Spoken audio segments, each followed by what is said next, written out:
there, perhaps.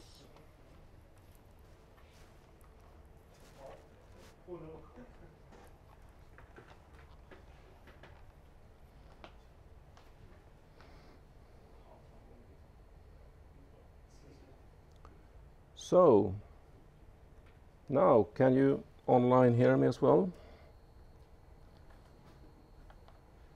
Okay.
Okay, new batteries. I hope this works.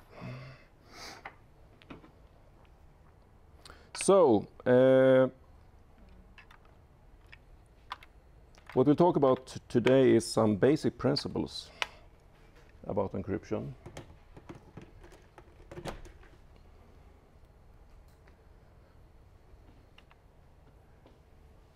How we can build encryption algorithms in general, the different parts we have when we build an encryption algorithm. And then, of course, some basic conventional encryption algorithms, both historical and more modern ones. Then we'll talk about pseudo-random number generators, because being able to create random numbers is also very important when it comes to build security algorithms. And then at the end we have a small part here about how we can use an encryption algorithm when we want to apply it to a larger block of text. How can we handle that larger block of text?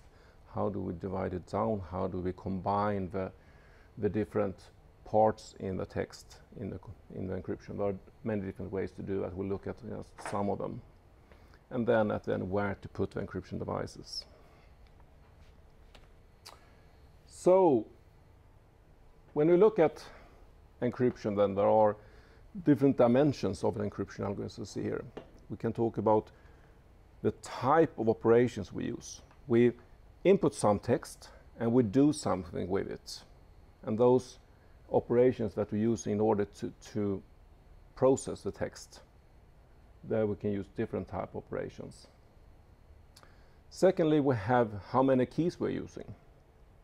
And that's the main difference between these conventional methods and the public key that we talk about tomorrow. Because in conventional encryption, we use one key, a single key. And the same key is used both when we encrypt and later on when we want to decrypt the information to get the text back.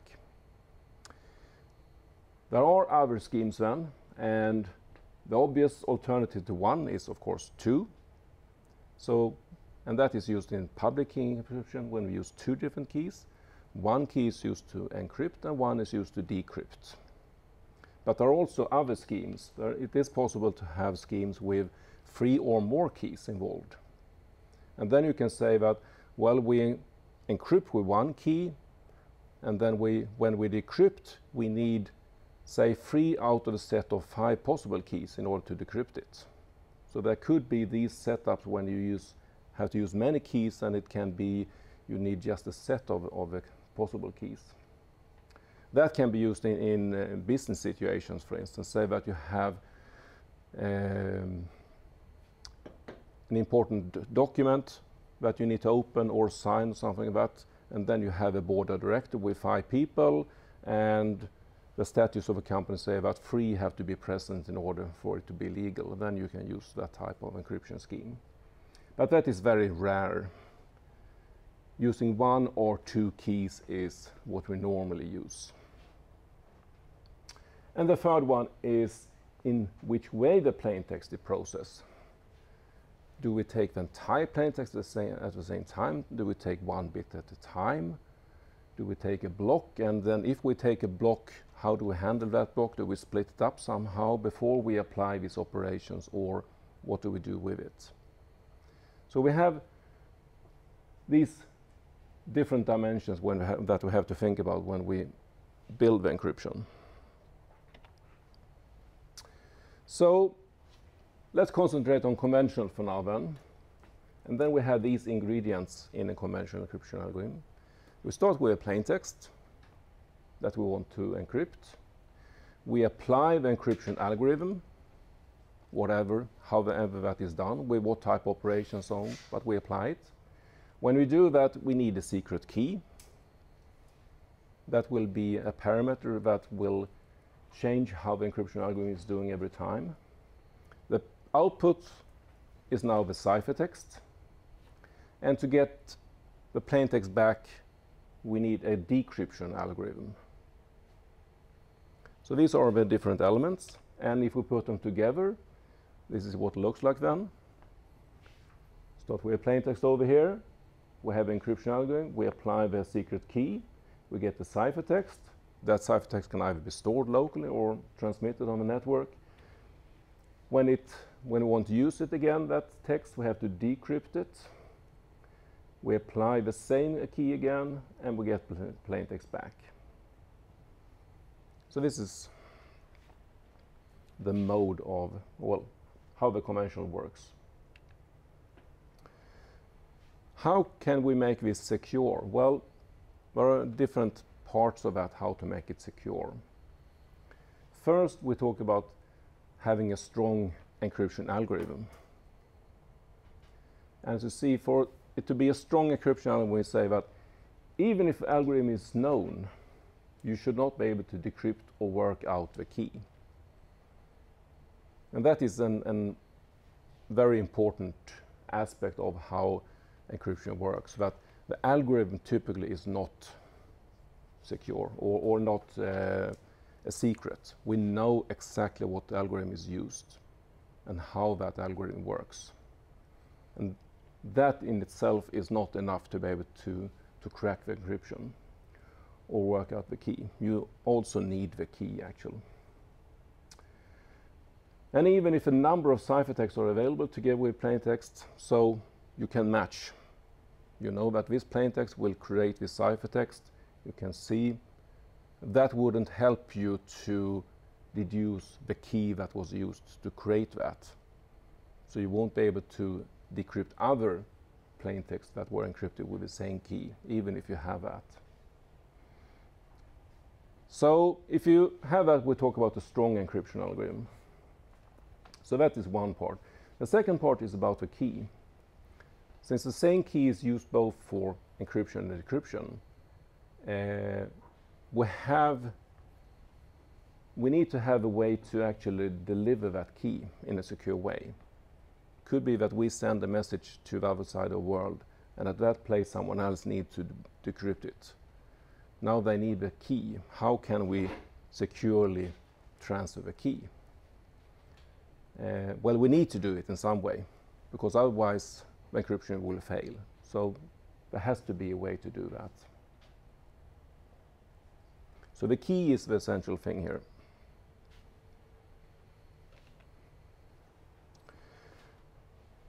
Just looking at different types of attacks, there are different levels of attacks. We don't have to go into it in detail, but the hardest part of attack is if we only have a ciphertext. So we get something that is encrypted, we don't know anything about it, we don't know what it is, but we will try to deduce what it is. It's easier if we also have a known plain text. We know that this text will produce this ciphertext, so we can match them. That will give us more insight. Even easier is if we can choose a plain text. We can say, okay, if we produce this plain text, what will it be? And then we can test by producing different plain texts to see what they come up. And then we can test the algorithm, for instance, by just encrypting zeros or repetitive patterns of other types and so on, and see if we can find some weakness in our algorithm by doing those tests. We can have chosen ciphertext where we can, it's a little bit hard, but instead of choosing the plain text, we can choose what ciphertext we have, and then we can match it back.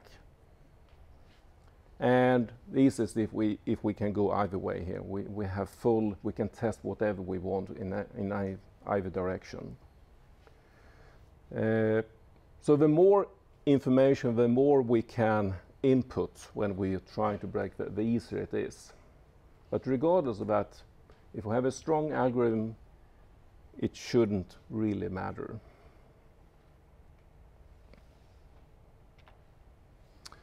So cryptanalysis is the art of trying to crack an encryption algorithm, to break either the algorithm or find out the key that was used. And what is a secure algorithm then? Well, we say that an algorithm is secure if we meet one or both of these criteria here. First, the cost of breaking the cipher exceeds the value of the encrypted information. That means we can put some type of value of the information, and anyone who wants to try to attack it, decrypt the information and get it, need to put in more money to do that than the information is worth. That means that no one would be interested in doing it. We would be pointless. And that one is then the time required to break exceeds the useful lifetime. And that is a very important concept here, the lifetime of information, because that is something we always have to think about. Whenever we encrypt something, for how long does it need to be secure? And we shouldn't encrypt with something that is too strong, because that takes time and resources. So if we have some type of information that only needs to be secure until tomorrow, we don't have to apply an encryption algorithm that is potentially secure for 1,000,000 years, because then we have wasted resources. So we have to know our information and for how long it needs to be confidential. Say, for instance,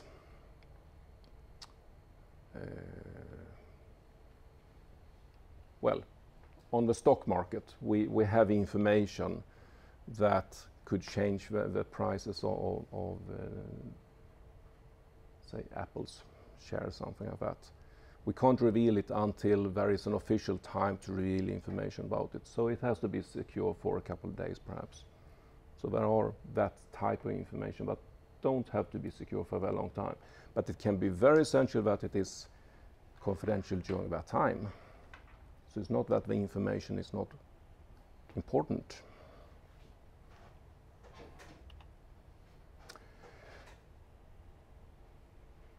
In general, when we apply cryptanalysis, what we do is we try to find different weaknesses in the algorithms. See if we can find ways to break them. But if it fails, and it should fail if we have a good algorithm, then the last resort we have is the brute force attack. And brute force attack just means that we test all possible keys. And no algorithm can be secure against a brute force attack. That is always a possible attack. So we just take a ciphertext we have, and then we test all possible key combinations.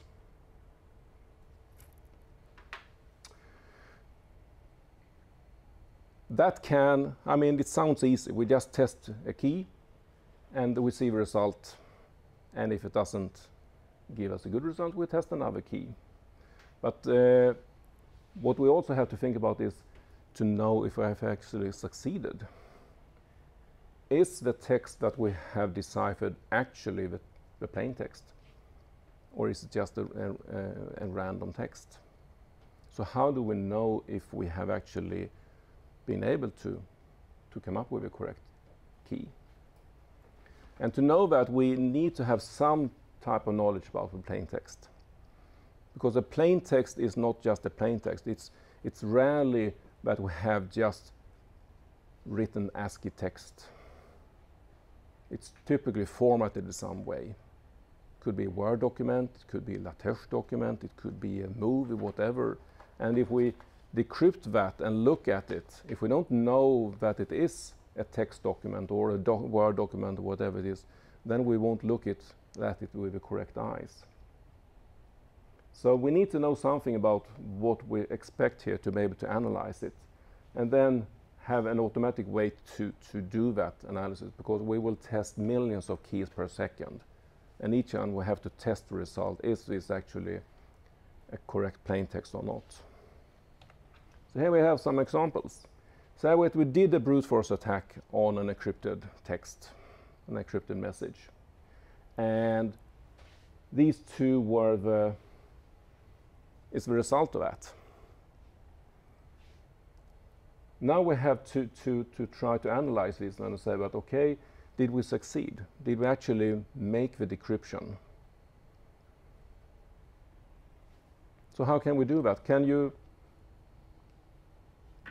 see if either of these two are actually something that is a correct plain text? Could be a picture, yeah. How would you know? Well, to know if it's a picture, then you would need to know about all the different picture formats then.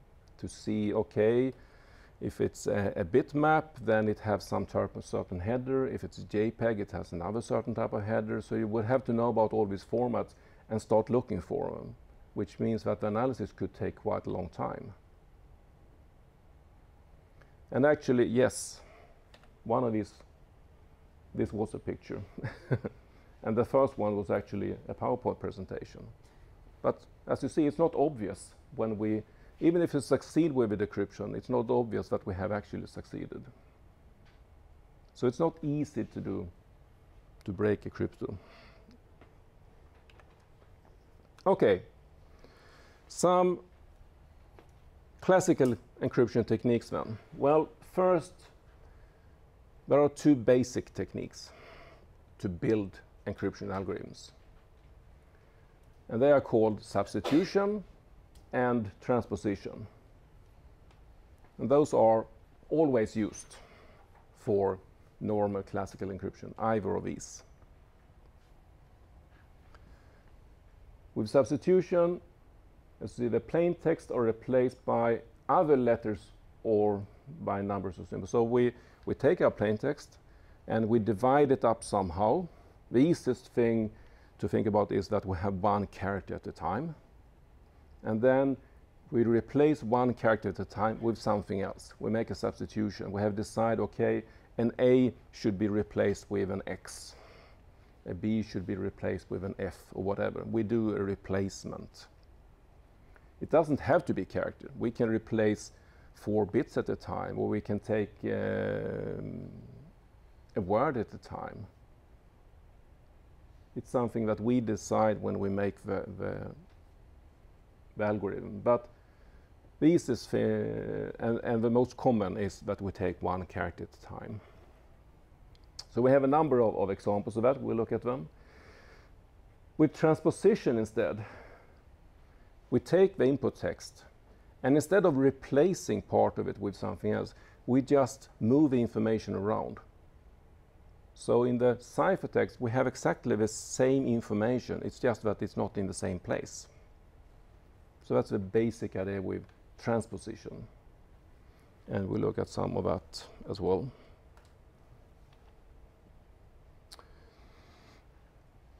So the Caesar cipher is probably one of the most well-known cipher algorithms or encryption algorithms. Said to have been used in Roman time when they sent messengers. Perhaps it's on the complexity that was used at that time at least. So what we do is we replace each letter in the alphabet. Each letter in the alphabet with a letter standing 3 places further down, not each other. Each letter. So for instance, an M will be replaced with a P, which is 3 steps further down in the alphabet. An A will be replaced with a D, that is 3 steps further down. And then we wrap around. So with the English alphabet, when a Z is the last one, so Z will be replaced by A, B, C, D, or A, B, C then, a C. We can describe it in this way. We talk about a cipher line. So this is just showing that a plaintext A will be replaced with a D, a plaintext B with an E and so on, and a Z with a C, as I said. So this is called a cipher line then. This tells us how to encrypt each letter here. It's very easy to make it into a mathematical formula, how to make this. We just take the position of an alphabet plus 3 mod 26, and then we know the position of the replacement character. And when we decrypt it, it's equally easy. We just move three steps back then. So encryption and decryption is very easy to implement as well. Okay, so that's Caesar's cipher. If you now look at a cryptanalysis of Caesar's cipher, now remember that we know that what algorithm we're using. That is something we don't hide. So everyone knows we're using Caesar's cipher. So how hard would it be to brute force attack it?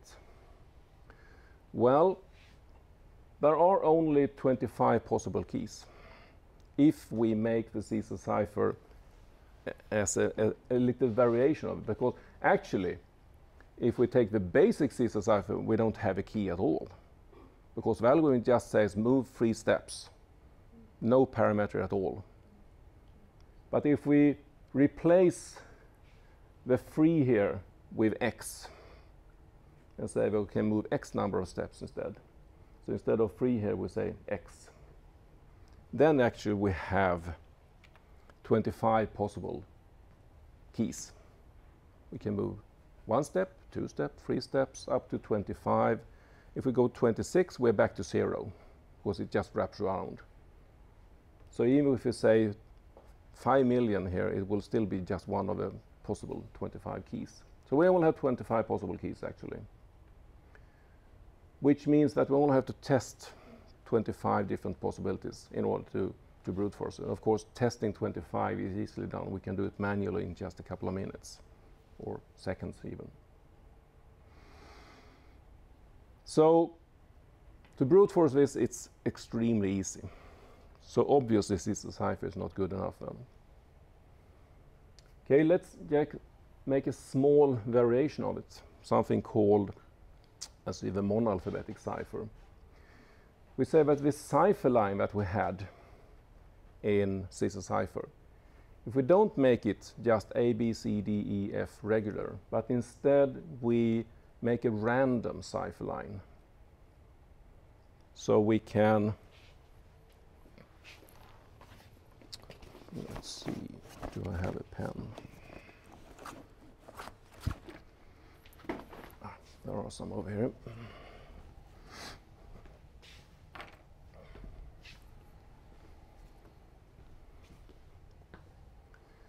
If we want to make a random cipher line, we just have 26 different positions to fill.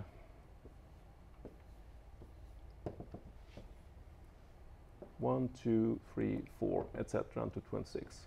Because that's the number of characters in the English alphabet. So we have to fill that in a random way. So how can we do that? Well, the first position, we have 26 possible key characters to put here. So it could be an F, for instance. So it's 26 possibilities. The second one, now we only have 25 left, because we only have 26 from the beginning. So it could be an X, for instance, but it's one of 25, which means that the complexity, the number of possible cipher lines is 26 times 26, etc., which is a faculty of 26, which is, as you see, if we compute it, it's roughly 4 times 10 raised to 26 possible keys, which is quite a few, actually.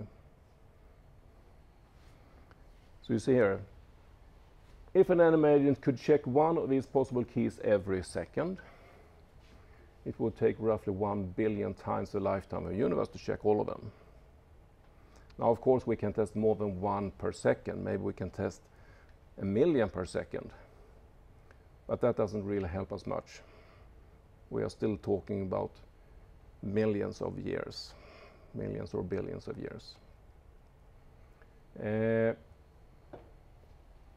I have some links here in the presentation that brings you to a website that talks about different encryption algorithms.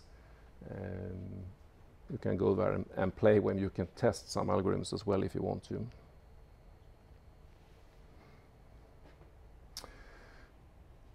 So, okay. Seems that the brute force attack is not a very good idea for the monoalphabet cipher because there are just too many keys. So what can we do? Yeah. Side channel attack. Side channel. And how would that work? Basically, instead of attacking the algorithm, you attack the system that uses the algorithm. Okay. Yeah. Instead of attacking trying to guess the password, we could try to, as you see, find some weakness in the algorithm, or by inserting text into it and manipulating with how it worked, we could deduce what the key is instead. Now, a monoalphabetic cipher is so simple that there are no hidden vulnerabilities in it, really. So a side channel attack would probably not work. Well, depending on the message length, we could probably try frequency analysis. The frequency analysis, yes. If we know the plain text, if we know that it was just written English that was encrypted, then we know that there are regularities in languages. We know that some characters in a language is only used a certain number of times. The same would be if we know that it's a Word document, for instance, because Word documents have a lot of formatting, which means that some characters are more common than others if you look at Word documents in general. So you can do frequency analysis with other types of documents as well. You just need to know what is the typical frequency table for that type of input text you have. And once you know that, just compare with what you have in the ciphertext. The character that is most often used, well, in English it's the character E. So the one that is mostly used in the plain text is probably an E. And the second most used is probably T. And then you have a few that is quite similar. That means that, okay, you have to test a few combinations before you find the right one, but very soon you see the pattern and then you can fill in the blanks and you can break it very easily. So with that type of analysis, you can easily break, even if you can break it with a brute force attack. Okay, the problem here with monoalphabetic cipher is that we always encrypt a character in the same way. We always replace an E with the same character. And that is why a frequency analysis is working so good. So let's try to break that with a polyalphabetic cipher instead. So instead of having one key that is used to encrypt in the same way, we divide up the text into different blocks, and we decrypt or encrypt different blocks in different ways. And there are many different ways to do that. This Vigenère cipher is one classic example of that. So you'll have it now. Then it looks like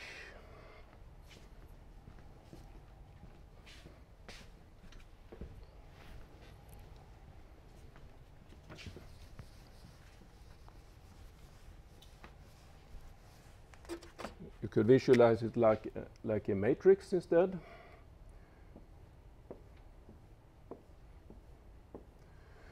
And then you have A, B, C, etc. on one dimension, and A, B, C, etc. on another dimension.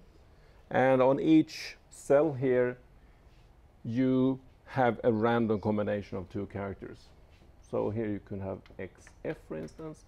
Here you can have AC. Here you can have BA, etc. Random combinations of the characters. And now when you encrypt something, you look at two characters at a time instead. So if you have a text which is ABBA, well, then you take first A and B. And you say, okay, A, B would be encrypted with AC. This is the plain text, and this is the cipher text. And then you take BA, and BA will be encrypted with BA. Okay, well, that can happen. But the interesting thing is that we see that a B is not always encrypted in the same way. Sometimes it could be by accident be that A are actually encrypted in the same way, but it doesn't matter if it's just one character like that.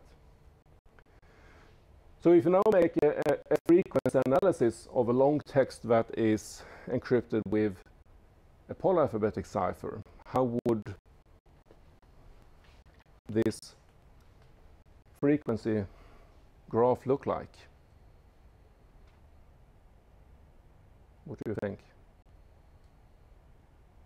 If we suspect that it could be that cipher, we could take the frequency of each two letters, each combination of two. Yeah, but if we take it over entire text, how would the... It wouldn't look good. No, it would be more or less the same frequency for all of them. Well, there would be some that sticks up a little bit, but it would be even out quite a lot, which means that the frequency analysis of entire text wouldn't help. Exactly as you say, what we do is we look at the blocks instead, and we see that, okay, each block starting with an A, if we combine all of these blocks and then make a frequency analysis of these blocks, that means we have to divide the text into 26 different blocks and look at each separately. But then, in principle, what we would do is do a frequency analysis on one line at a time. And that would be doing the same thing as a monoalphabetic. So as long as we know it's a polyalphabetic, know how we had divided up the text, which we should know since the algorithm shouldn't be secure, then we can easily do a frequency analysis, even if it's polyalphabetic. We just need more text to have the same quality of a frequency analysis, because we split it up in several parts.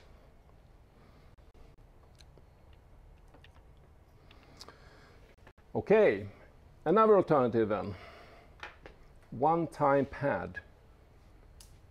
Okay, we take the message C and we look at the text as just a long bit of bits, a long string of bits. And then we create a key, which is also just a random bit of string of bits, the same length as the message. And then we do the encryption, which is just bitwise XOR between a bit in the message and a bit in the key. And that will give us the ciphertext. And to bring it back to plain text, we just have to make XOR again with a key. and that will give us the plain text back. So it's extremely simple. And an example of that, we say that we would like to encrypt the message duck. If we take the duck as X, we have is 44, 75, etc. If you look at it in binary code, this will be the bit string that represents duck. So this is our message. Then we create a key, and that is just a random string now. And then we XOR, and we produce this ciphertext. And if we want to have a message back again, we just do XOR between these, and we'll get the message back. So extremely simple, very fast. How secure is it? Depends on how random the keys are. That's a good point. It depends on how random the key is. If a key is not random, then we have built in a weakness in the algorithm, and that may be used in order to start to analyze it. Okay? Let's assume that the key is actually really random. How good is it then?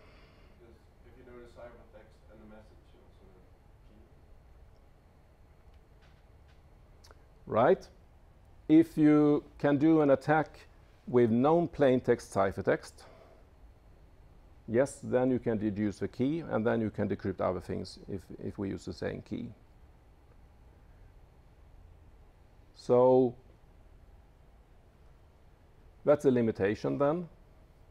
We can deduce the key if we already have, but if we don't have the plain text,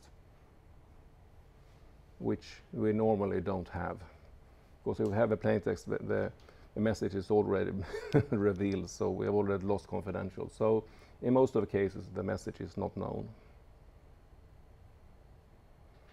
Well, actually, the properties of this one-time is that it's provable unbreakable if we use it properly. It's impossible to break it. But for that to be true, as you point out, the key really has to be truly random. Otherwise, that is a weakness. And we must never use the key more than once, which takes your point, because even if we can break it, we have a plain text ciphertext attack, we get the key, it won't help us because that key will never be used again anyway. And the key has to be the same size as the message. So if we have a message that is a movie, several gigabytes, we have to produce a key that is gigabytes long. And that's a bit of a limitation, actually. So for that reason, one-time pad it's interesting because it actually is unbreakable, but it's not, in most cases, it's not very useful because we need these extremely long keys. And just think about this situation. You need to send a message to someone. Okay, it's the first time you exchange information, so you haven't met before. You need to send this message to him. Okay, you want to do it extremely secure, so you use the one-time pad. You encrypt it, and you send the message. Now, what is the problem? The key. The key, exactly. Now you need to get the key to the other guy as well. And the key has the same size as the message. So if you have a way to send the key in a secure way, well, why didn't you use that way to send the message? I mean, it's useless to send the key in a secure way if you have a secure way. So the problem is what we call the key distribution problem. You need to get the key secure to the other side. And that is something that is a problem. And especially with one-time pads, since you need new keys each time, and they are so big. So in those cases, you can't use it.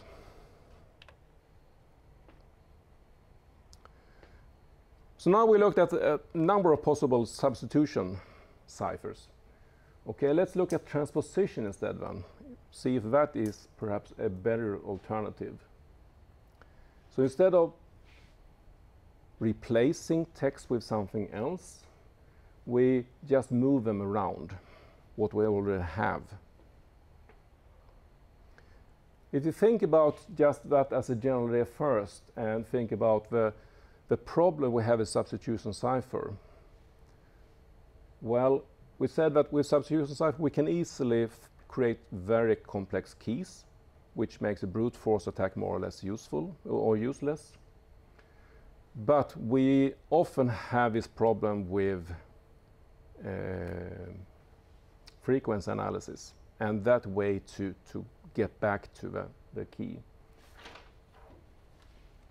What happens if we apply frequency analysis on something here? Say that we have a text, and what we do here is just that we move around, we switch the place of those and we put that last and that first, something like that. So that's how we move things around. If we now make a frequency analysis of that text compared to the plain text, what will we find? Yeah, it will be exactly the same thing. So what we see is that, okay, well, this is plain text, but it makes no sense.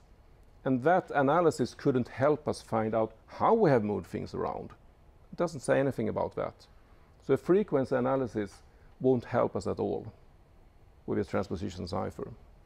So that's encouraging. The most simple type is called simple permutation. We divide the plain text into blocks, and then we decide what to call a permutation order, and then rearrange the characters within each block according to that permutation order, and then we take the next block and rearrange that exactly in the same way, and then the next block and so on. So here we have an example. We are the best. This is our text. We divide it into blocks of 4 characters. And then we create a permutation order, which is just a random order. So this is 1, 4, 2, 3. How many possible keys are there with a block size of 4? Sorry? 4, yeah. A factor of 4. 4 times 3 times 2. 24. So it's not very many. How can we get more? More possible keys. Increase the block size? Yeah, increase the block size. If we have 26 characters in the block, we again have 26 faculty. But that's what I have in this example, 1, 2, 4, 3, and then we just rearrange. So in the ciphertext, well, first we take the first one, so it doesn't change, and then we take the fourth one, which is an A, and then we take the second one, which is an E, and then the third one, which is actually blank. And then we continue, and this is our ciphertext. So we have exactly the same characters as in the plain text, we just rearrange them. We can do it a little bit more complex in this way. We arrange the message in a matrix. So the example just gives something like that. And then we again have a key. Now we have a slight logic key. We have 7 characters in the block instead. But instead of just taking the characters within the block, we now send out the text 1 column at a time. So we start with the column 1, E, E, V, E, T, and then we take column 2, E, G, E, S, M, and so on. And then we just continue like that. The effect of doing that means that we are moving characters further apart from each other compared to the original message. So this T and H that were very close, with single permutation they would still be quite close to each other. But with this method they are moved away. I'm not sure which ones they are, but it could be these 2, for instance. So they are broken away from each other more. And that would make the analysis harder. The problem with transposition cipher is that if you guess that it is a transposition cipher, then you just have to guess on the block size, and then you test the different transportation or permutation orders. And if we bring them up enough in block sizes, then they will be quite slow, and you will have large keys that are hard to use. So it's not very practical to use transposition ciphers with big key sizes, big enough to be interesting to use. And they also have some side channel, typically side channel attacks that are possible on them. So in general, they are actually not good enough. So okay, we have substitution, we have transposition, and neither is actually good enough. So what can we do? We can combine them. And that is what we do, what we call product ciphers. We combine both substitution and transposition. But let's take a break, 10 minutes break, before we'll look into product ciphers. Okay.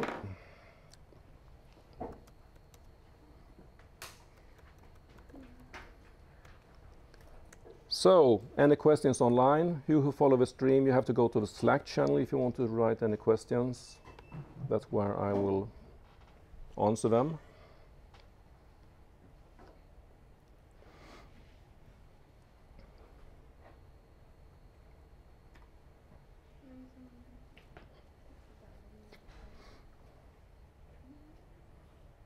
Okay, well, we just take a 10-minute break now then.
Presumably, vinda, que às vezes está mais vinda, mais vida que vão para vinda está bem.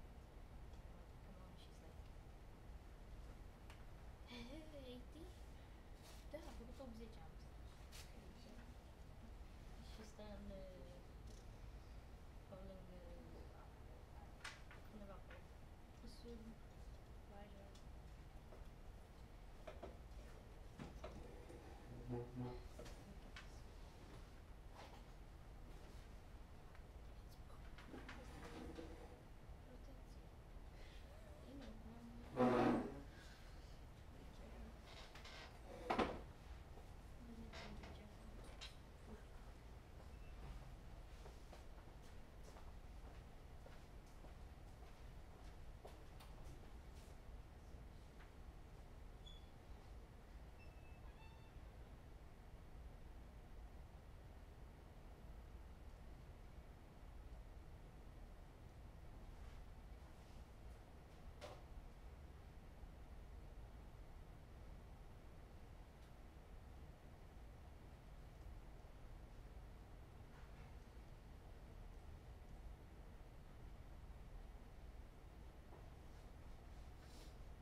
tröttnar sen.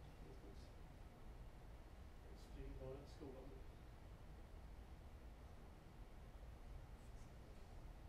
Nej, inte ens det alltså. Okej, vad din nattgård är. Smart val. Våld. Ja, exakt.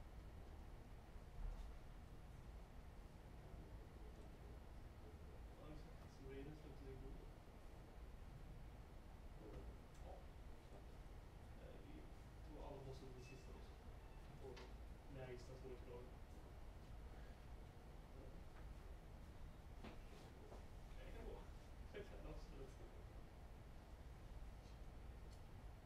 är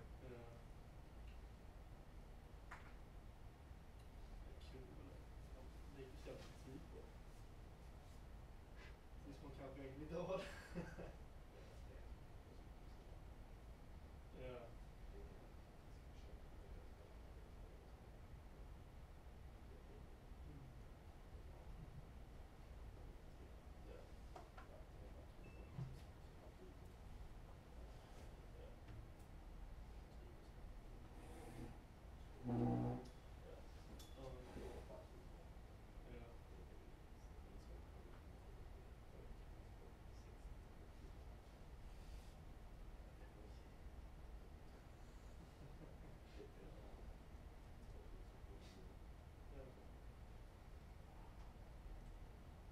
Jobbigt man blir såhär.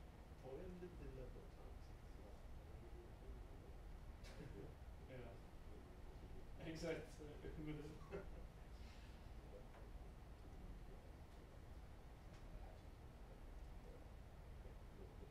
Ja, exakt.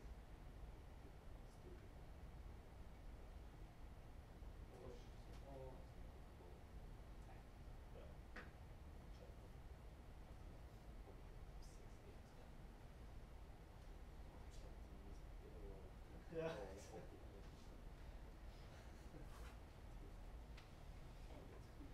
Nu kan vi köpa upp sig till max eller liksom.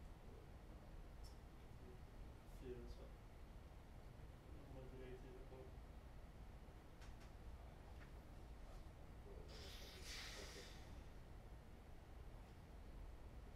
Ja, exakt. Alltså spelet börjar ju typ inte för den max eller då.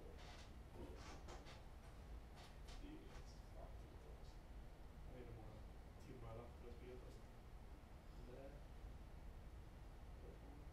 I förra konto så hade jag kanske 500 dagar på spel. Alltså det är sjukt. Det är liksom, det är helt galet. Ja, nästan. Ja. Man kan nog slå på att roligt. Ja, det är ju asligt. Nästan hela komplicerat med spel liksom. Sen blir det liksom.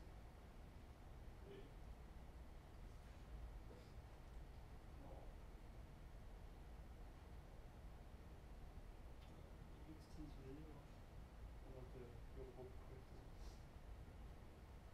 Vad är det kod? Liveström? Framförallt. Ja, sitter jag. Jag får kolla runt på lite olika språk. Så jag får lära mig några stycken. Jag gör mig Python nu i sommar. Det är ganska likt Java i och för sig. Man bara inte vet om så.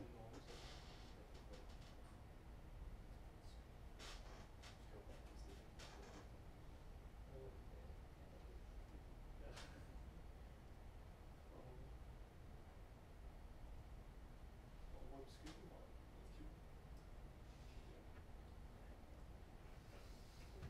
Jag har ändå se att det händer verkligen.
sen liksom. Nej, helt galet. Det är liksom ett helt språk. Jag kan nästan läsa det.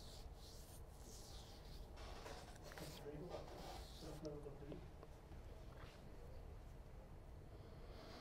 Ja, det kan vara bra.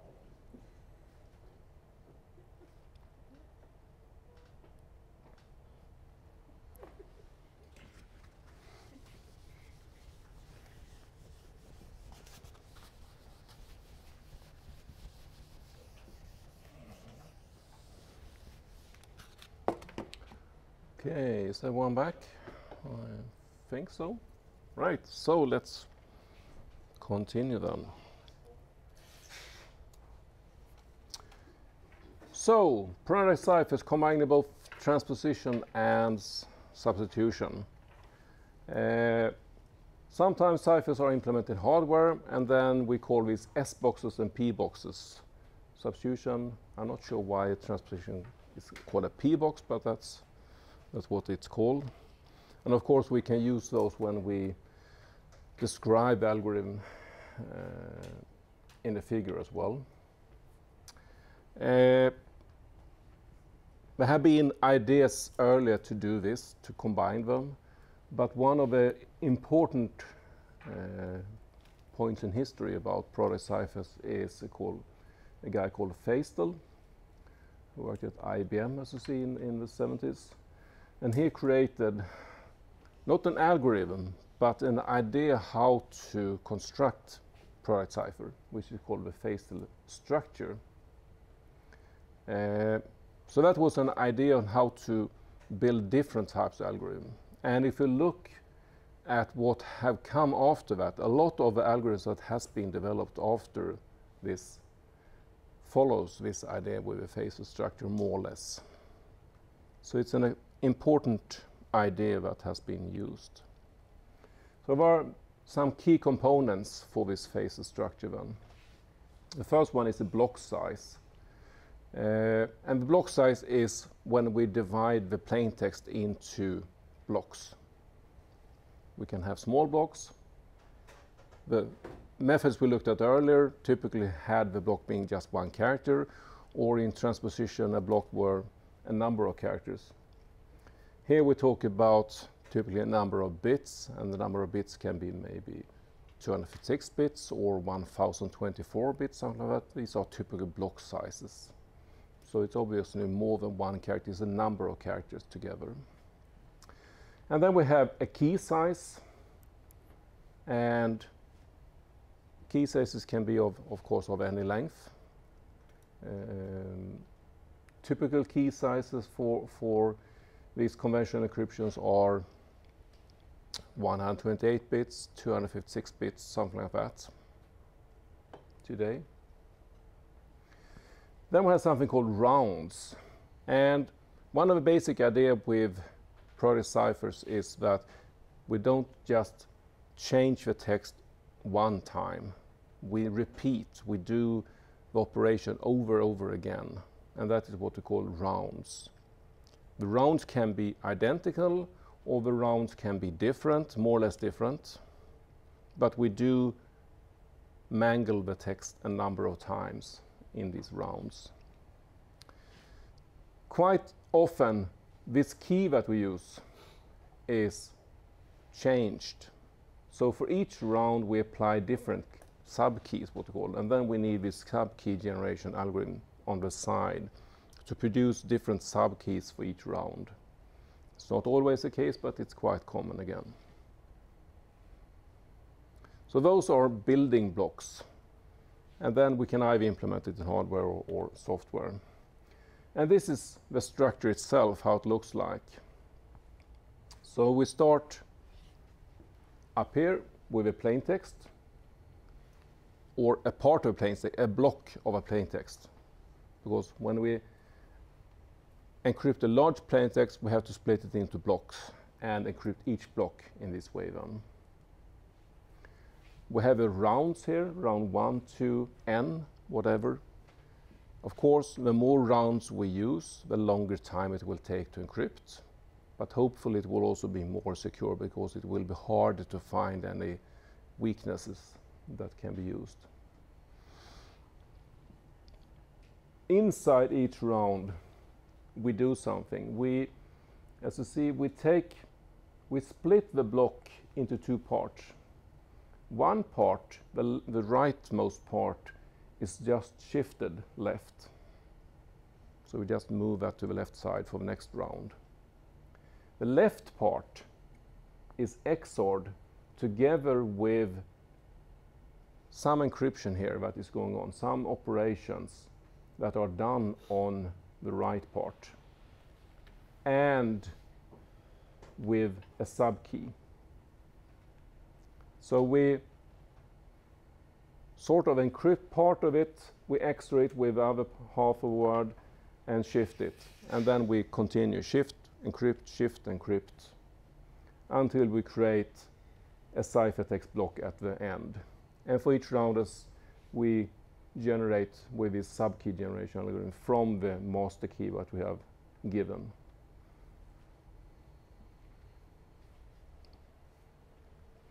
If you look inside that F, it can be a little bit different, but there are these operations, the transposition and the substitution is going on inside that F. Now, this is one of the early algorithms that were using this phased structure, and that for a long time was the de facto algorithm to use. It was strongly supported by the American administration, and for that reason it was implemented everywhere and used by a lot of different applications and in different situations. So let's look at DES. DES is a block cipher, just as it should be as is Feistel. The blocks are 64 bits and the key is 56 bits. And this is the general layout for DES. So up here we have a 64-bit plain text. Here we have a key, and all of this is really the subkey generator. As I say, we take part of these keys and then we perform a circular shift each time, which means that you use different parts of a key for each round here. There are 16 rounds in this. There are a few additional steps. We do an initial permutation here. We swap a little bit and do so. We do some things with the text more than these rounds here. Those steps are there to make it easy to use the algorithm both for encryption and decryption. So by doing these steps, we can apply exactly the same algorithm both for decryption and encryption, which is a nice feature to have in an algorithm. If you go into one of these rounds here to see the details of it, it looks like this. So again, this is the subkey generation. It creates a subkey which is 48 bits. And this is what goes on inside the round. Just exactly as the phased structure said, we take the right part and just switch it left for the next round. The left part is XORed together with the right part that is somehow encrypted. And we see that we use both P boxes and S boxes. We use both transposition and substitution within this F that we have here, and also the key that is XORed together with the block. We don't have to go into the details of these S and P box. They are quite simple actually. It's just a selection. We're just moving bits around a little bit here, more or less. So the operations is relatively simple to implement. And then this goes on for 16 rounds, the same type of operations.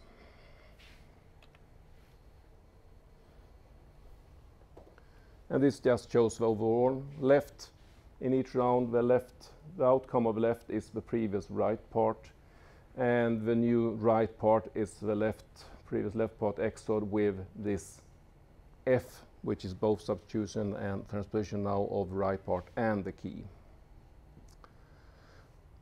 So that's the algorithm. There are some concerns about it, and some concerns were raised quite early on. Some of the concerns came from that the algorithm was more or less developed and promoted by the American administration, which means that some people thought that, well, that's a bit shady.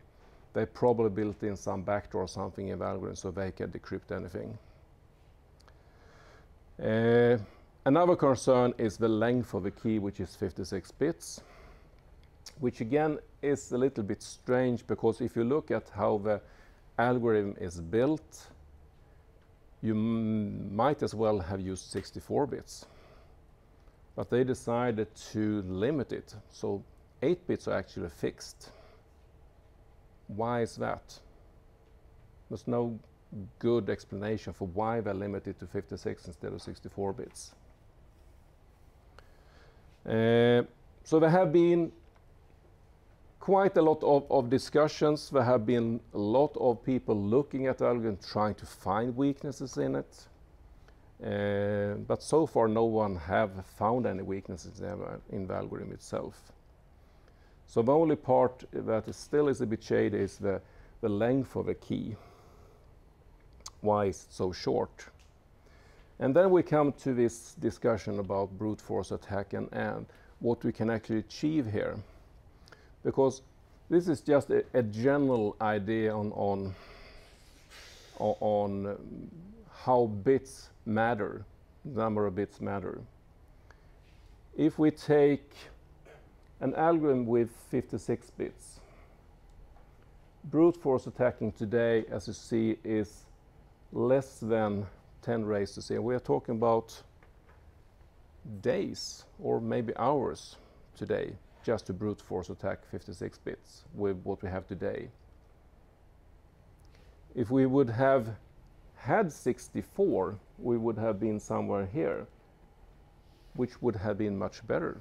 We would have been talking about years instead, which is still not good enough today perhaps, but it would have been much better.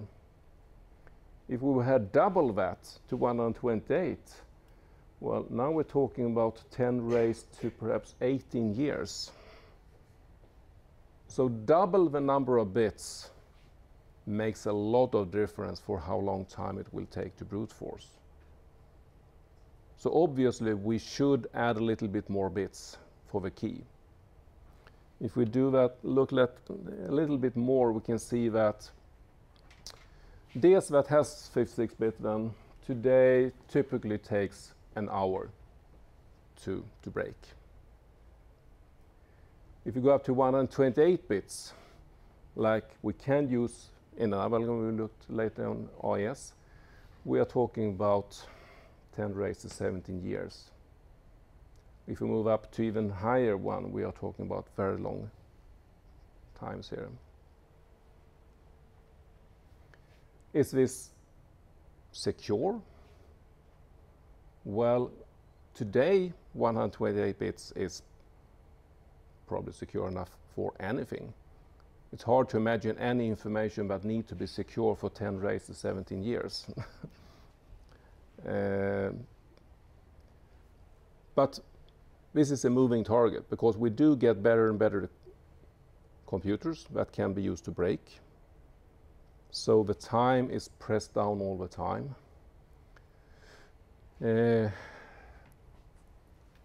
how long it will take before we can brute force 128 bits within a couple of days is hard to say. It's not in the foreseen future, unless something dramatic happens, like building quantum computers that can break things in another using some other type of mathematics, physics, which may happen, but we are not there today.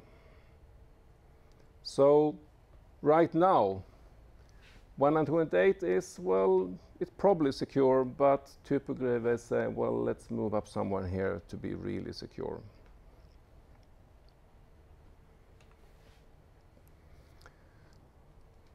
As long as we use normal physics to break, well, we can look at how feasible it would be.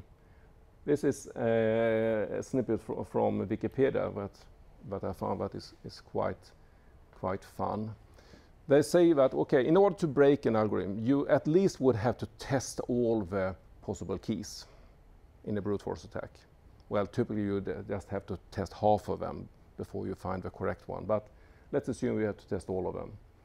The least amount of work that is needed in order to do that is actually flipping one bit each time, because you have to flip one bit of information to test the next key. I mean, that's the bare minimum. Then you need to do some calculations using that key as well. But let's just look at the flipping of that bit in order. How much energy does it take to flip one bit? Well, the estimated energy to do that is to flip all the bits is about 10 raised to 18 joules, which, as you see, is equivalent to consuming 14 gigawatts of power for 1 year, and that would be 1/100th of the world energy production, which is not impossible, but of course, if someone would be using 1/100th of the world energy production, it would be quite expensive. And that is just for flipping. To also test that key and see if we actually achieved it is probably 1,000 times more work than just flipping one bit. So then it would take the entire world's production for maybe 100 years, whatever. It's hard to say exactly, but and it's not feasible that someone would be able to do that. Not today. So that's just the law of physics that puts that limitation. But then, of course, again, we have this idea with quantum physics, which could turn this around, but we're not there yet, as said. So this is broken. Actually, quite early, they put up a contest saying that, okay, can someone show that they can break it? And already in 1998, it was done for the first time officially. Someone broke it. At that time, it took 3 days. Today, we talk about an hour, perhaps. Still, it's not worthless, because we can do this simple trick here. There's another standard that's called triple DEA. DEA is the data encryption algorithm, which is what is used for the data encryption standard, which DS stands for. So it's exactly the same algorithm. It's just that we encrypt 3 times. So we take the plain text encrypted first with 1 key, and then we apply decryption with another key. But decrypting and encryption is really the same thing. So decryption actually would mean that it is an encryption that as well, but with another key. And then we encrypt with a 3rd key. So in effect, what we have is actually key length of 168, because we can add them together at the cost of this taking roughly 3 times longer to do, because we have to encrypt 3 times. So it's not that bad. And why we use it in this way is because we want to have backward compatibility. If we communicate with someone we still only have DS, then we can, just by using the same key all the time, we first encrypt, and then we decrypt the same key, we have a plain text back, and then we encrypt 1 time. So that would be exactly the same as DS. That's why we have built it that way. So since there are no known vulnerabilities in DS, and since we get 168 bits here, it's quite okay in terms of how secure it is. But there are other problems with it. You can skip that.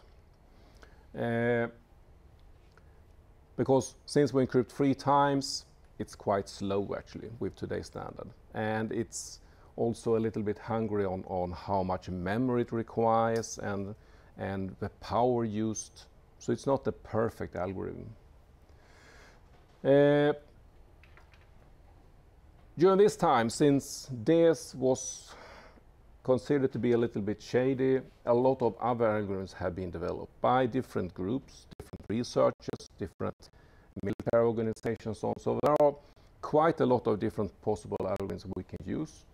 Quite a few of them has also been standardized by different international standard organizations, so they are open and freely used by anyone.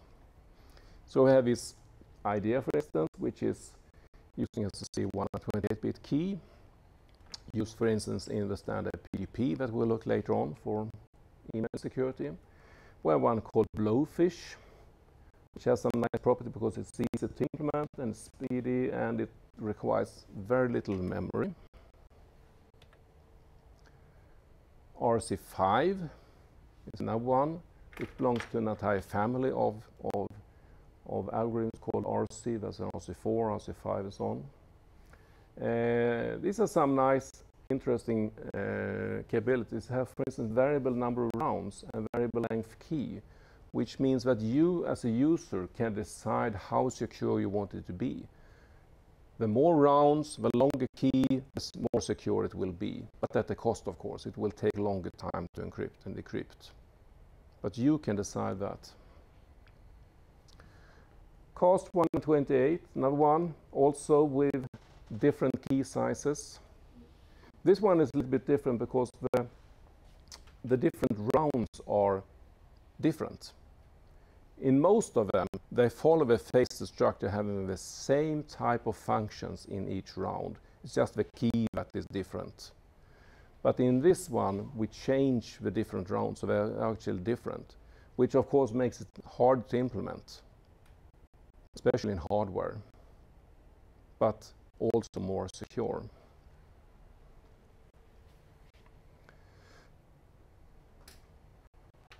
To replace DS as the de facto mostly used algorithm used by American administration, they had to come up with something else. When DS was not secure enough, they had to come up with something else. And that work was handled by the NIST, National Institute of Standards Technology, American Standard Institute. So they issued a call for a new standard that was supposed to be called this Advanced Encryption Standard. And they put up some requirements for it. Had to be stronger than 3Ds, more efficient, should be a block cipher, block length should be a certain, there should be variable key length. And then anyone could propose different algorithms to it. And it was quite a long process. A lot of people sent in proposals for the new standard. They were evaluated in several steps. And at the end, they had, I think, a short list of 4 or 5 algorithms that were put to a lot of different tests. And they were asked by different independent research groups to also look at them, to evaluate, to see if there are any weaknesses in them and so on.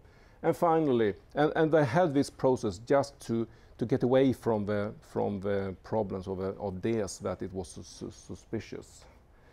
So finally, they choose an algorithm from a couple of Belgian cryptographers, and the algorithm was called Rindel. But that is now the algorithm that is used for the advanced encryption standard. So today you often call it AES instead. And it was the standard in 2001 then finally. So this AES algorithm is the one that is mostly used for symmetric encryption. There are a lot of alternatives, and some of them are used quite a lot as well, but AES is one that is used mostly. If we look a little bit on it, we can see that it's a little bit different. It still have similar capabilities. We talk about rounds, so that's the same. We have a key and we have different subkeys on that. But the rounds themselves look different than the phases structure said. As you see, we don't have this shift of blocks with one just shifting, and then instead we work on the entire input text with different operations. But again, we have substitution and transposition in each round. If you go into one round a little bit more detailed, it looks like this. Mathematically, or implementation-wise, it's not that complex actually. We mainly move bits around a little bit. There are no very strange mathematical operations going on here. So it's quite fast.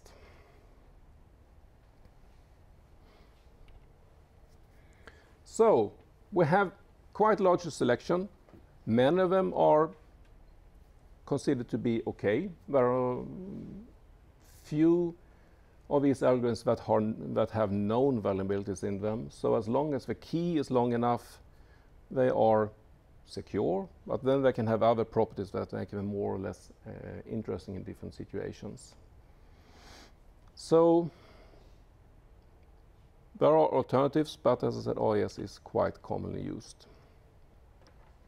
So that's the algorithms for encryption. Now we'll talk about random and pseudo-random numbers, because I said that is also something that we need. So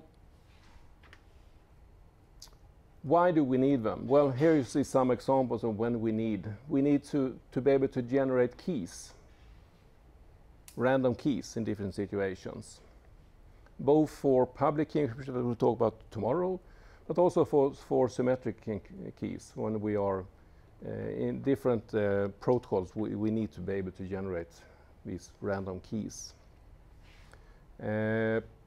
Also, some protocols requires that we create random numbers. That is part of how we make the algorithm secure, not directly for encryption, but for other things. So in several different situations, we do need random numbers, and they need to be good random numbers.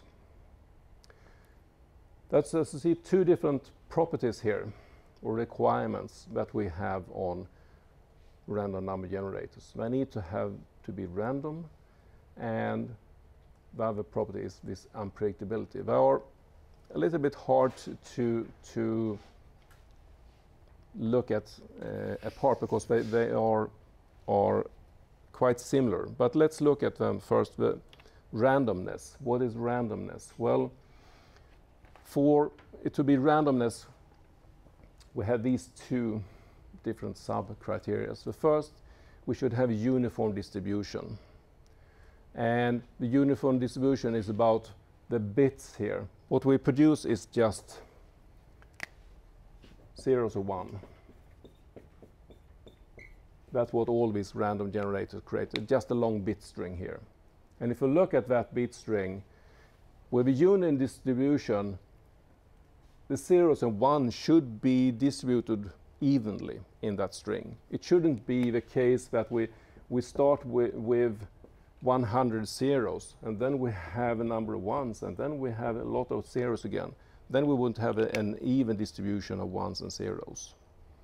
Of course, it shouldn't either be that we have 0, 1, 0, 1, 0, 1, 0, 1. That would be a very even distribution, but it wouldn't be random. So it's a little bit hard to see if it's a good unit distribution, but it's easy to see if something is bad, at least.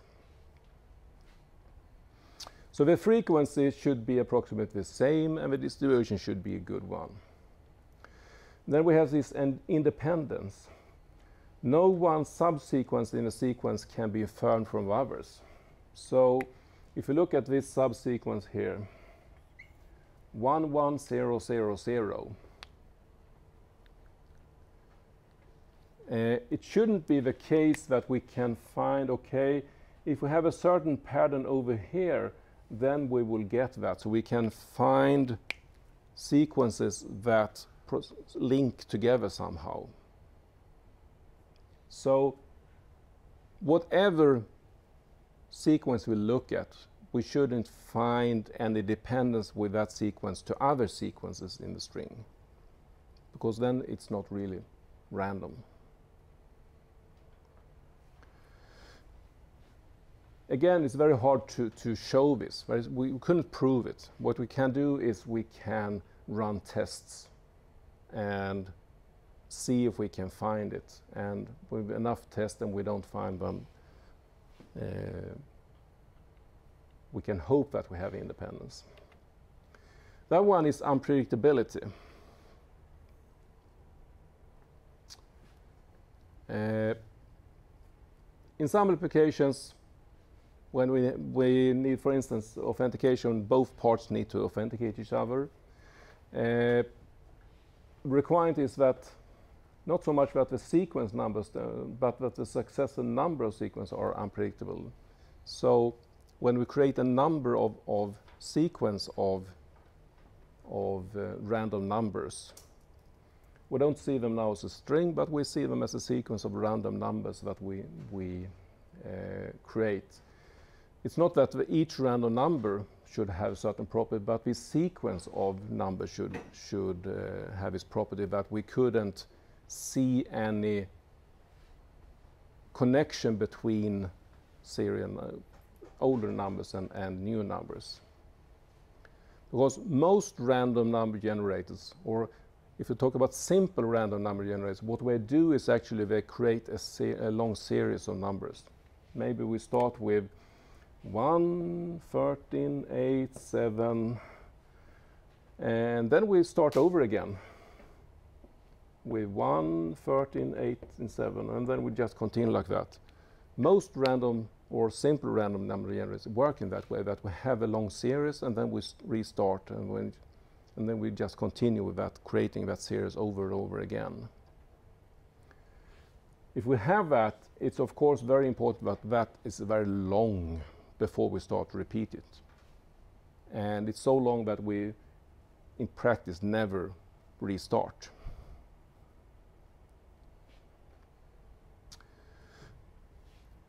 But if we do, then we can start to find this, and then it's not unpredictable anymore. And then we can say, okay, we had a 13, well, then an 8 is more probable to come next time. So it's important that the opponent cannot be able to predict what will come in the future like that. So we have three main classes of these generators. The first one is what we call a true random number generator. We input a source of what is called true randomness, and then we just convert it into binary form that can create this bit stream, and from that bit stream we can create numbers if we want to. Then we have the pseudo-random, which uses seed, and then we have some type of algorithm that produces a bit stream, and then we have a feedback like that to produce the next one, and then we use that feedback to create the next one, and then we just continue like that. And then we have a pseudo-random function instead, which is similar, but now we also put in something what we call context-specific values, which changes. Because here we will repeat this one, we will create this one, and it will always be the same. With the pseudo-random function, we can put in some context-specific values that actually changes this one. So we don't just repeat the same one, because now then we put in something that makes us jump unpredictable in this stream. Which of these are the best? True random one? Yeah, the true random one is best. Are there any problems with the true random? How to get through that? Yeah, it's hard to find this source of true randomness.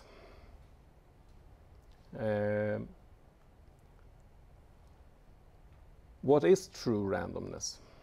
What can we find? Background radiation? Yeah, background radiation. That is considered to be true random. If we look at atoms that are breaking down, creating radiation, we can predict the probability that it will create a certain radiation, but we can never predict exactly when the next atom will break down and produce radiation. So exactly when that happens is something that is impossible to predict. So using some type of detector, putting up background radiation and using that as a seed is considered to be true random. But that requires some hardware support then. So a normal computer couldn't do that. There are other examples. I have to show that because it's quite fun actually. See if I can find it.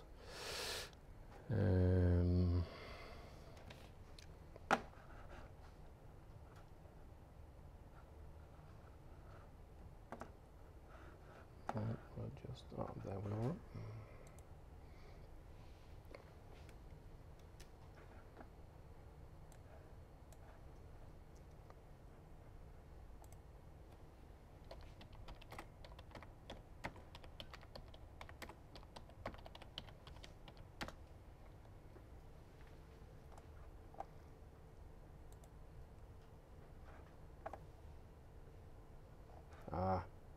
Need a picture.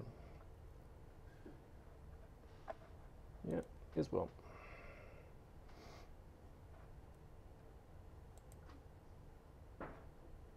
Oh.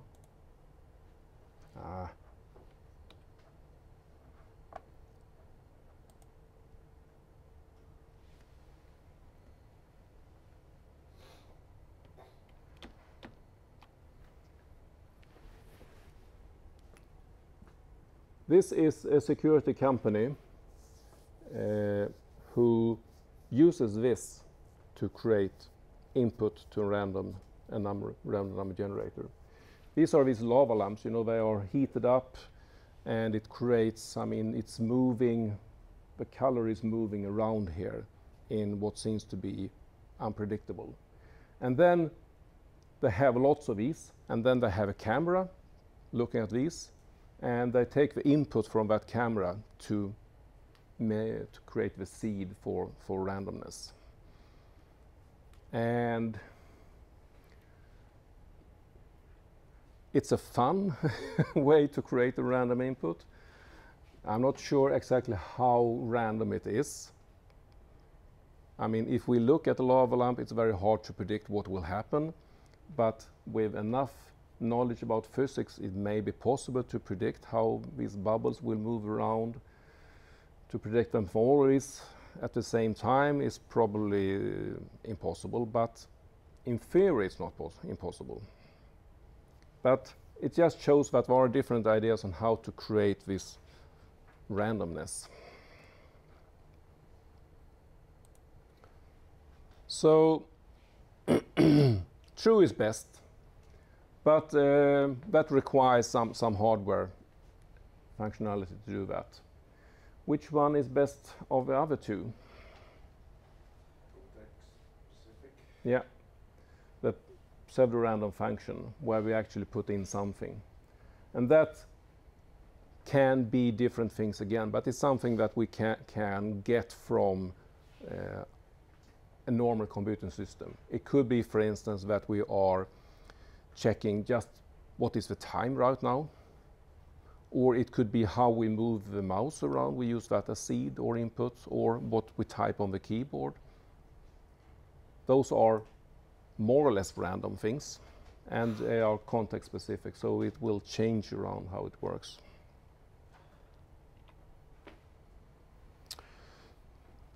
Also the algorithm that we use, because here we need some type of algorithms in both these cases to take the input and produce some output. They can be different types of algorithms. They can be what we call purpose-built, just made for this, or we can use normal cryptographic algorithms, because the normal encryption looks like some randomness. We put in something, a plain text, we encrypt, we get something. It seems random to us. We couldn't predict what it is. That's the idea with encryption, right? So an encryption function itself is quite good. It may be too complex, but it can work. And we can use different types of these. There are symmetric, asymmetric, and hash. So we have different ideas on what we can use as the algorithm. Some of these are using very simple algorithms. Just let's say we take, well, we just add a few numbers, multiply them together, and then we produce output. Very, very simple, but that is generally not good enough.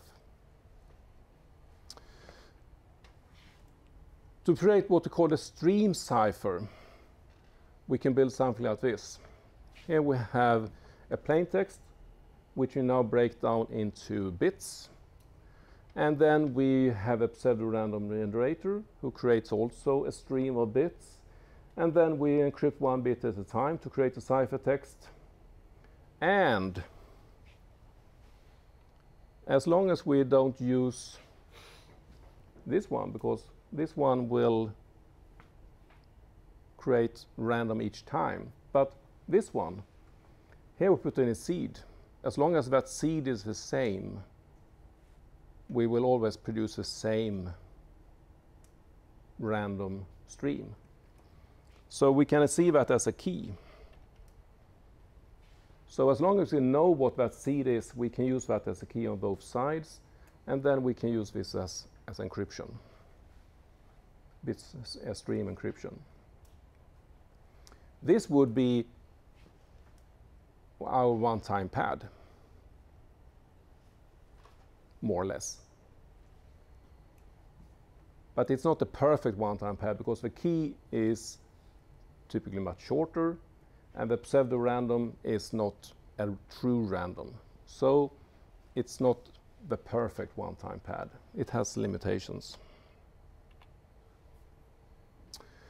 But stream ciphers are in general interesting, and we can either build special stream ciphers or we can use normal encryption algorithms to produce stream ciphers, which we'll look shortly at.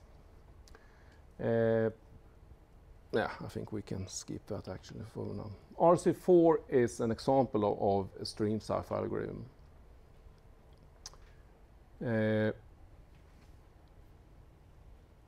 Variable key size, it works exactly as the image we looked at. We put in a seed and that will produce a random string, and that's used to create or to encrypt, and then we can decrypt in the same way.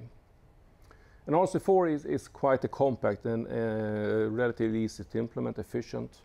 So it was quite popular for a long time. It was used to implement, to be used in a lot of different standards for the internet, like SSL, TLS, or for the transport level security. That is used quite a lot on web. We also used it for WEP and WPA, that is used for wireless transmission to encrypt the information that goes on between the client and access point. In all those situations, we typically send one bit at a time, so then the stream cipher is very well adapted to it.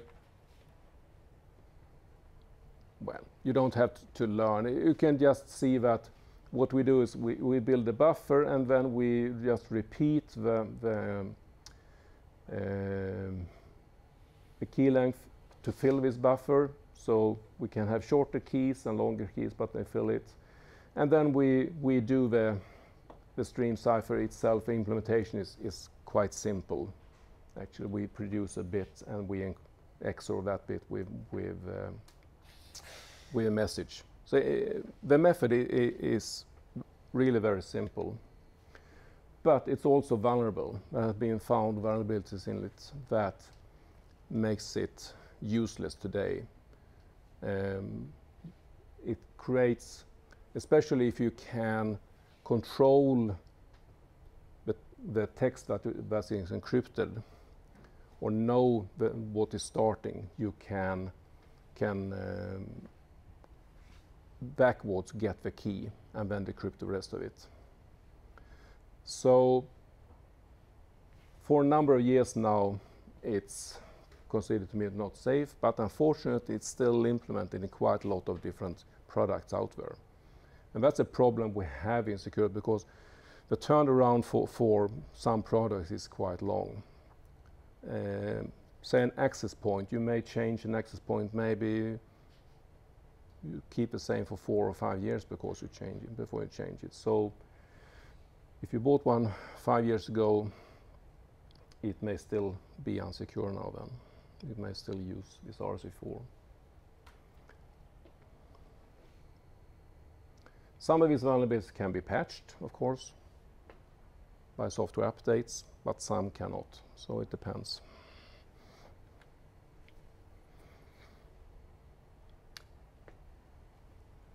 Mode of operation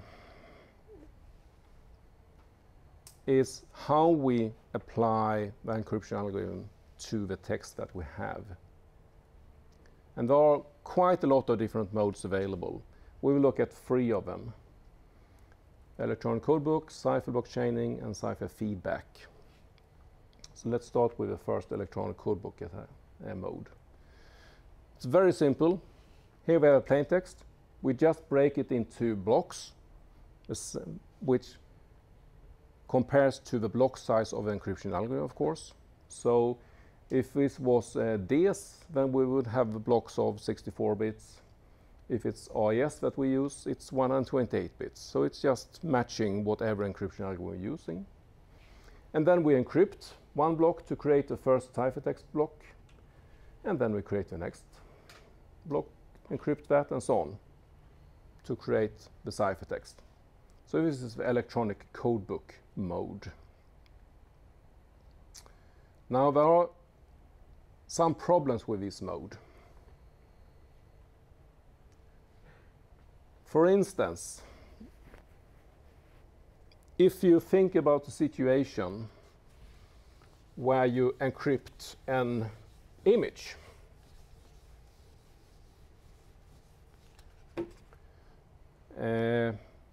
I mean, an image is built up by pixels.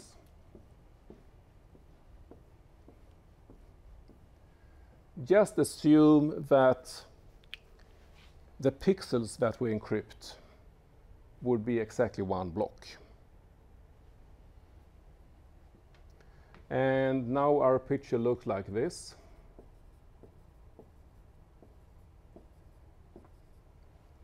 Well, not sure what it's supposed to look like, but this is what it is. It's just black and white right now. It doesn't matter, we can have gray shades as well. Let's put in some gray here. But what we see is that there are some shapes here.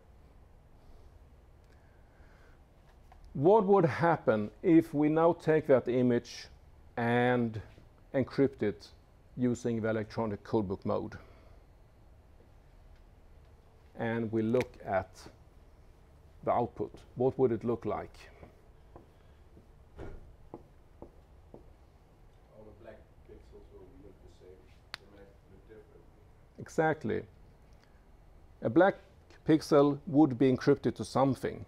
Could be a gray level, perhaps. But it would be the same gray level. And this gray here would maybe be white, and everything else would be black or whatever. But the effect would be that we would actually be able to see the picture. Not in the correct colors, but we would still see it.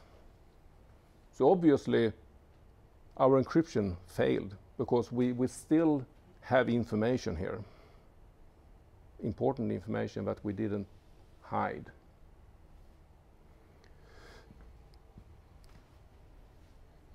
The reason that is, of course, that a block that has a certain input will always be encrypted the same way.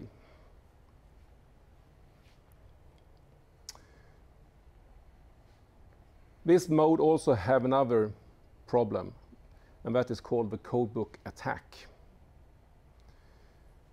If we know that the plain text will contain a number of blocks here, we know the value of these blocks, and that is quite often the case, because we are using standard protocols. The standard protocol have a header, and in the header there are some blocks with a fixed value or a value that we can at least deduce depending on the situation. So we can know what the plain text is for certain blocks. So if you know that this block here should be just zeros. Okay, if we know that, we look at the ciphertext, and now we can use a codebook. in this codebook we have encrypted just zeros with different possible keys that we know are often used. If we now find that the result of that encryption in our codebook, we know what key was used. Of course, it doesn't work as a brute force attack, because in a brute force attack we would have to test all combinations. We couldn't have all combinations in a codebook. But people don't use random keys, unfortunately. The same as your passwords. They are not just, for most part, they are not just random numbers. You are using some names or some data that you use to seed it at least, which means that a codebook could have that key, and then it's broken just by knowing a certain block anywhere in the text. So to break both these problems, we can use this cipher block chaining mode, where the input to encryption algorithm is XOR with the current block and the preceding block, which means that all repetitive patterns disappear. So here's the DS, it could be anyone. We take the first plaintext block, we XOR that first with something we call an IV, an initialization vector, which is either part of a key or just part of a standard. It doesn't have to be a secret, but it can be. We XOR that, we encrypt that, we produce the first cipher block, and then we chain that. So we XOR that with a second plaintext block before we encrypt it to produce C2. And then we just continue to chain them like that. So the effect of this would be that even if P1 and P2 are the same, the probability that C1 and C2 will be the same is very, very low.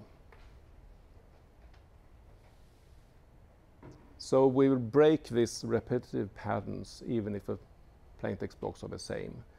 And that will make both the codebook attack much harder. We can only attack the first block in that way. And this attack with find out regularities will also be removed. There is a negative part here, and that is that the encryption on one block is dependent on the previous block, which means that we couldn't encrypt in parallel anymore. With ECB mode, we can encrypt all the things in parallel if we just had hardware support enough for it. Here we have to encrypt one thing at a time. And if there is an error somewhere in the transmission, say we transmit now C1 to C, and then C2 is destroyed somehow, a bit is changed here. Well, it would fail this decryption here, but also we would feed that error further down, so the rest of the message would be garbled up. With ECB mode, only one block would be destroyed. In most cases it doesn't matter, but it's an effect at least. And lastly, we have a cipher feedback mode, which is very similar to the chaining mode, but it's a little bit more complex. And the effect of this is that we now, you see on some of the lines here we have S. Up here we talk about a fixed number of bits, which is dependent on the encryption algorithm. So again, this would probably be a DS then. But down here we have S number of bits. So it's actually a variable. We can decide how many bits we should encrypt at a time. So P could be a block of 128 bits if you want to do that. Then it would be exactly the same as the cipher or the chaining mode. But say that we produce a 1 byte at a time. We have some service that creates 1 byte at a time, would like to encrypt 1 byte at a time. Well, then we can do it. We can change, so S is 8 bits here. Or if we want to create a stream cipher, just encrypt 1 bit at a time, we can do that. So this makes it more flexible to fit the encryption with whatever P is, whatever the source of P is. of course there is a cost as well, because each time we encrypt, we do a full encryption on 64 bits in this case, but the effect is that we only encrypted 1 bit, so it will be quite costly to make this into stream cipher, but it works. Okay, I think we can skip the last part and talk about that later on. So this was conventional encryption, and tomorrow we'll move on to public key encryption instead. Any questions?